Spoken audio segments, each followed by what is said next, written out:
and welcome to the New England Mental Health Technology Transfer Center's Family Compassionate Conversation, Fostering Connection. My name is Dana Asby, and I'm the Education Coordinator for the MHTTC. And I'd love to introduce also my colleagues, Martha Staley, who is the Director of the Childhood Trauma Learning Collaborative, and Ingrid Paget, the Communications and Strategy Director for the New England MHTTC. So today we will first start off with a brief practice to bring us into connection together. And then I'm going to give you some tips and strategies about fostering connection with your family and also with your school community. And the majority of our time together will be spent in conversation with you all sharing some successes and challenges about how you've fostered connection within your lives as well. So let's start out with a community connector. This is something that we like to do at the MHTTC to start off our time together to bring us all into the same space and help us get to know each other a little bit more. And you're welcome to answer either by unmuting yourself or by typing in the chat, either way. So we'll start off with a question. And my question to you today is, what is the best thing that happened to you in April? And I'll start off, and then I'm going to just say the name of someone that I see on my screen. And again, you're welcome to unmute yourself to answer or put it in the chat. So the best thing that happened to me in April was this sunny spring weather coming out and making all of the cherry blossoms come bloom on the trees. That made me extremely happy. Denise, what was the best thing that happened to you in April?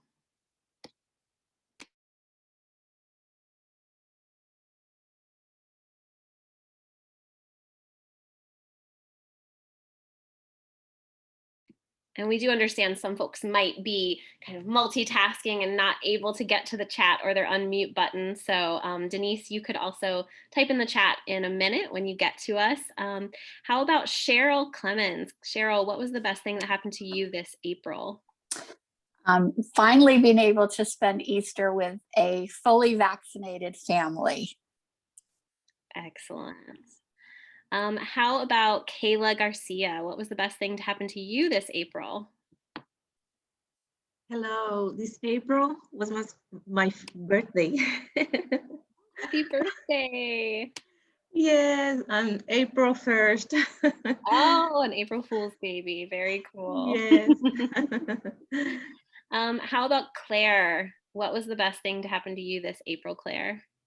Also celebrating my 64th birthday and also the birthday of 5 other family members this month. Oh, happy birthday. Lots of birthday joy.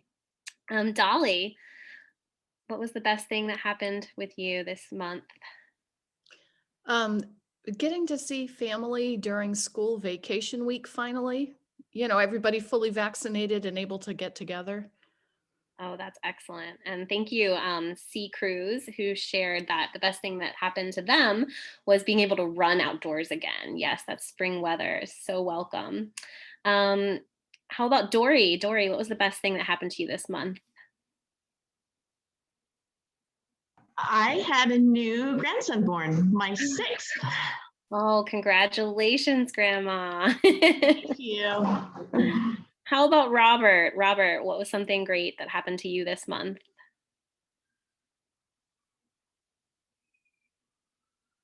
Robert says that he finally got to spend some time with his parents after they were vaccinated. Excellent.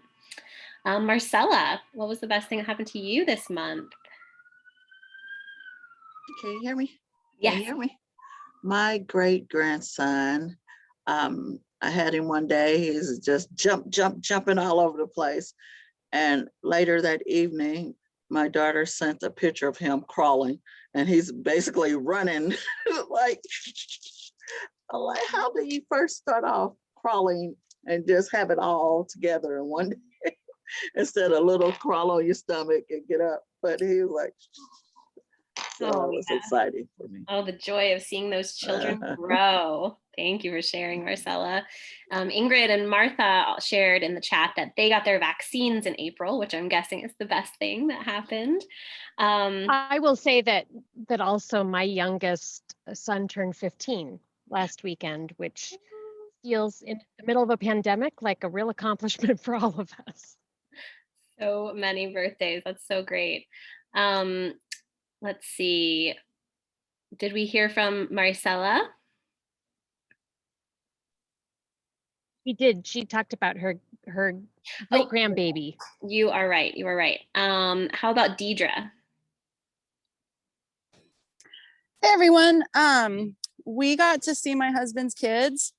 We live in Hawaii and they live in Wisconsin, and we have a pretty set visitation schedule that has been completely thwarted for almost 2 years. We haven't seen them, a year and a half. Oh, wow. So we got to finally meet in the middle in Colorado, and we had the most fun, and we were able to take our 5-year-old into the snow for the first time, and it was just a blast. Oh, that's so lovely. Excellent. Denise shared in the chat that her daughter returned to in-person learning at school and was excited to see her peers. That is such a great thing to happen this April. How about Jay Keat? What was good about your month?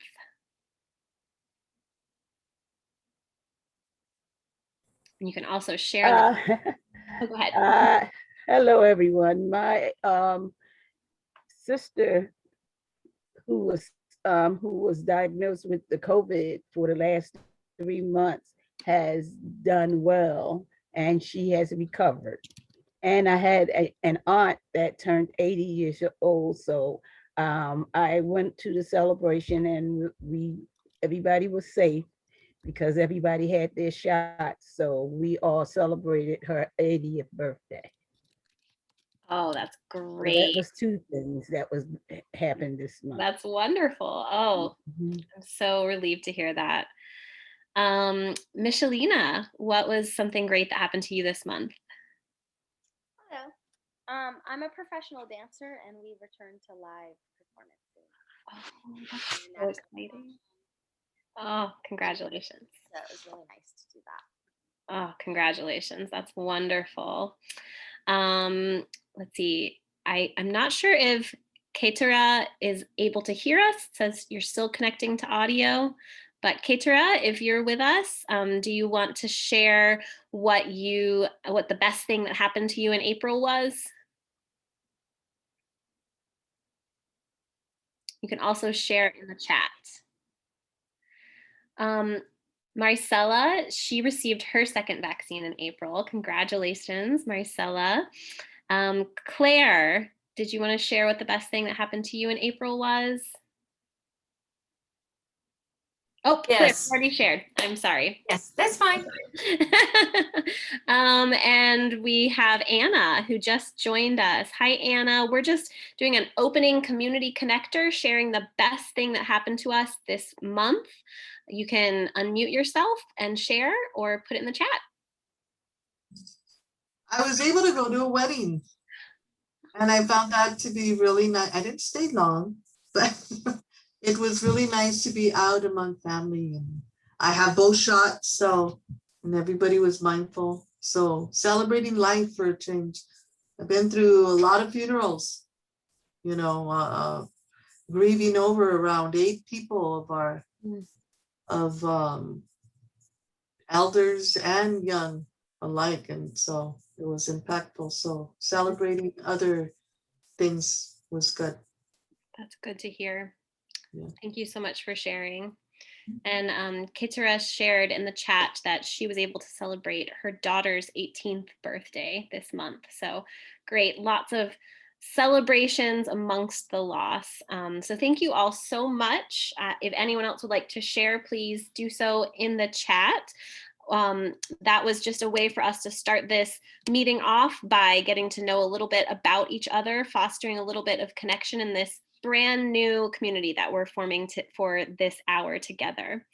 So now I'm going to share with you some strategies and tips for fostering connection, both with your own family and with the school communities in which your children reside.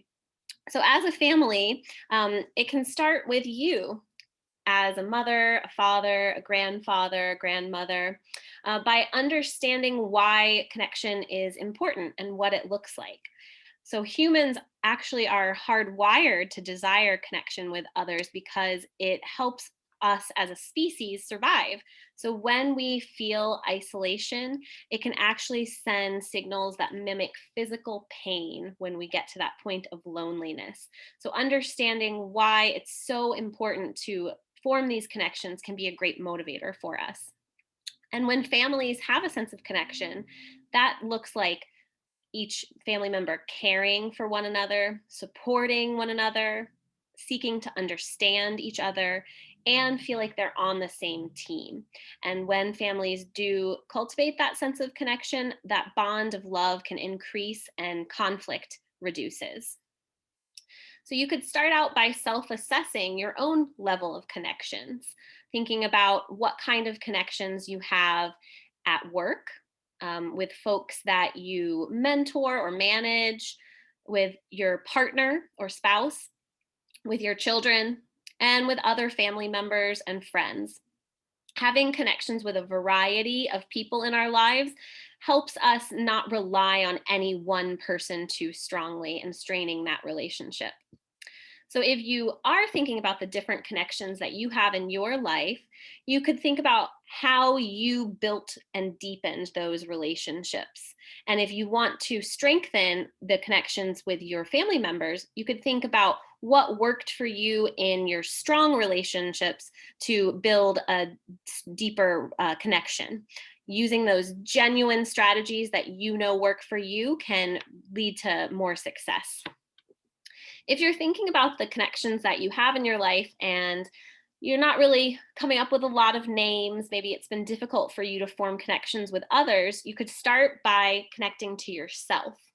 Mindfulness helps us to increase our self-compassion and our compassion for others. And the loving kindness meditation, which you'll get a link to on our tip sheet when we follow up tomorrow, that one can really help us increase our love for ourselves. And as we increase our self-love, we have more room to connect with others. Next, you can take a look at your family and talk to them about the sense of connection that you feel. You can think about whether or not you as a unit take the time and space to create connection. And one thing that families need to think about is the interference of technology when we're trying to connect to each other. A lot of families do spend a lot of time together, especially now in the pandemic, but ask yourself if that is quality time. Are you doing something that brings you all together where you're interacting and working towards a common goal? Or are you all kind of sitting separately on your own screens doing your own thing? If it's the latter, then maybe you might want to create some intentional opportunities for connections. So like we just did at the beginning of this meeting, we had a brief question where everybody went around and gave a very quick answer. You could do something like that at the beginning of each meal or in the car or to start the day, just so that you can actually get to know a little bit more about each other's preferences and how their day is going and what they're struggling with and their challenge and their successes. You can, another great way that families have been using to connect for centuries is shared meals. Taking the time to have a family meal together forces us to slow down and really enjoy the moment together. And it can also be a great way to explore your family's culture, cooking together recipes that have been passed down from one family member to another can deepen our connections to each other. Families are great at celebrating things like birthdays and holidays, but maybe even making time to celebrate the small accomplishments and successes that individual family members achieve can also strengthen connection. And there are lots of great team building activities that families can participate in to deepen their relationship. Escape rooms are very popular these days. You could also do a community service project together about an issue that the family cares about, or doing something like a ropes course together can bring you all a deeper sense of connection. So that was talking about how family members can connect to each other. But another thing that we think a lot about in the Childhood Trauma Learning Collaborative is how to help schools and families connect with each other more deeply, because we know that when schools are listening to families' voices, it helps them deliver the kind of education and mental health services that families and students need. So we have some recommendations that you can use to communicate with your school about how they can change their school culture and the way they interact with you to better support that home-school connection. The Center for Disease Control and Prevention actually has a great toolkit about how schools can increase school connectedness, and you'll get a link to that in our tip sheet. So you could share some of the CDC's recommendations if your school's not already implementing some of these programs. One way that schools can help students feel more connected is to have adequate adult support. So the way that you could help is to volunteer to go in to read books in elementary school or support programming in middle and high school.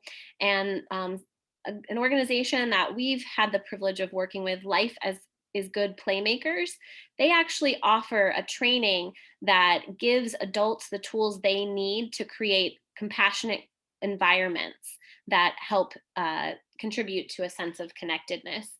And you can find them online or work with the school that your child goes to do a group training.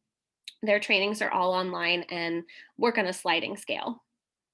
Another thing that helps schools increase a sense of belonging is having peer groups for students who are experiencing mental health challenges. So these can look like a group that supports a specific topic, like an LGBTQ alliance group, maybe a diversity, equity, and inclusion board, or something that just brings students together around a shared interest, maybe a book club or a mindfulness practices group. Anything where students are able to come together and find like-minded peers.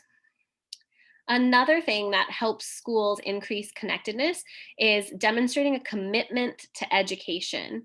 And right now we know that a lot of schools are worried about academic slide, but we also want to make sure that they're thinking about social emotional learning as a part of education.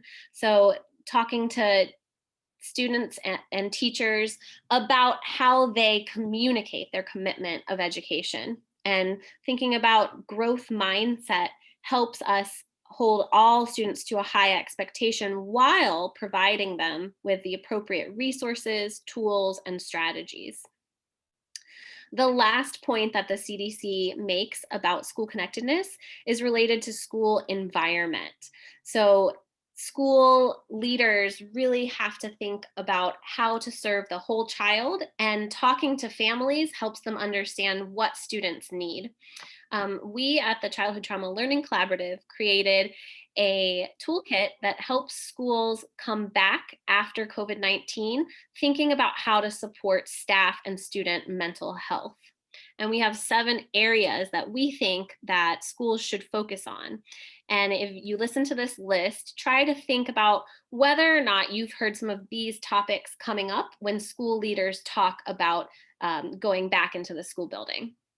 So our first recommendation is to foster safety and equity, then to build community, to work with community partners to support student and staff mental health, to acknowledge and address grief, to reestablish routine and connection, which we're talking about today, to use mindfulness to teach self-regulation both at home and at school, and to create a vision for a better future together.